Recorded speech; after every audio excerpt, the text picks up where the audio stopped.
ជួយតែបងអូនថ្ងៃនឹងអូនទៅទីថៃទៀតកាយនឹងថាទីថៃបានអត់មើលលើអូនអស់នេះក្បាលវីដេអូមកខ្ញុំកំពុងនៅសອບទិញគ្រឿងធ្វើបញ៉ាំងាយហ្នឹងគ្រឿងក្រៅគឺខ្ញុំយកពីផ្ទះទៅមានគ្រប់សពអស់ហើយអញ្ចឹងអ្វីដែលអត់មានហ្នឹងគឺថៃអញ្ចឹងយើងមកហៅថៃសិនហើយឥឡូវខ្ញុំបានមកដល់សមុទ្រហើយសមុទ្រហ្នឹងឈ្មោះ Swansea បងប្អូន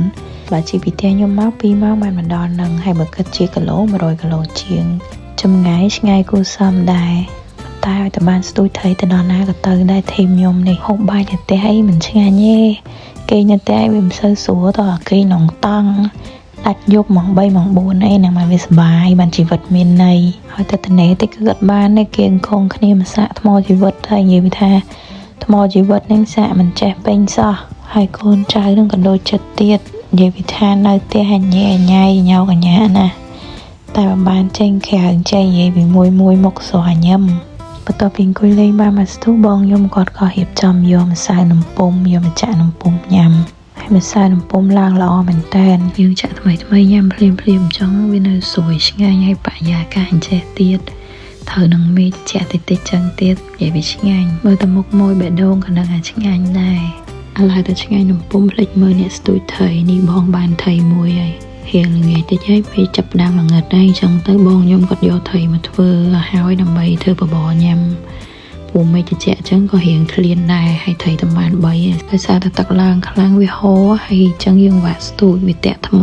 តចាំឲ្យវារៀងស្រក់មកវិញបបរយើងក៏ចិត្តឆ្អិនដែរហើយម៉ួយឈរចាំច្រើនណាស់ហើយដល់ពេលម៉ួយឈរចាំច្រើនពេលអញ្ចឹងដូចអៀនអត់ចង់ពុះសោះបបរហ្នឹងមកពីមួយរៀងឃ្លានហើយឈ្ងុយទៀតចេះតែអាសាមកបើខប់មើលពីចឹងបបអៀនវាអត់ពុះសោះថយ3ហ្នឹងគឺបេះដាក់ទៅលង្ខាប់សាច់វិញបបហ្មង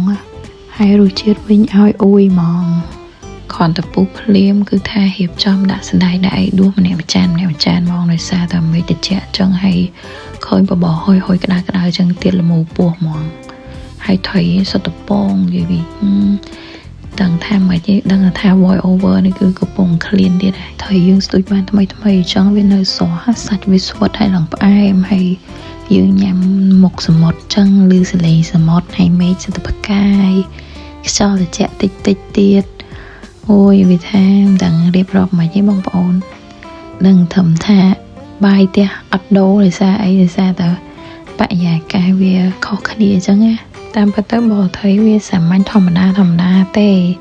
បើយើងធ្វើនៅផ្ទះញ៉ាំតែនេះពិសេសត្រង់ថាយើងស្ទូចថៃបានស្រស់ហើយយើងធ្វើញ៉ាំនៅក្នុងភ្លាមអញ្ចឹង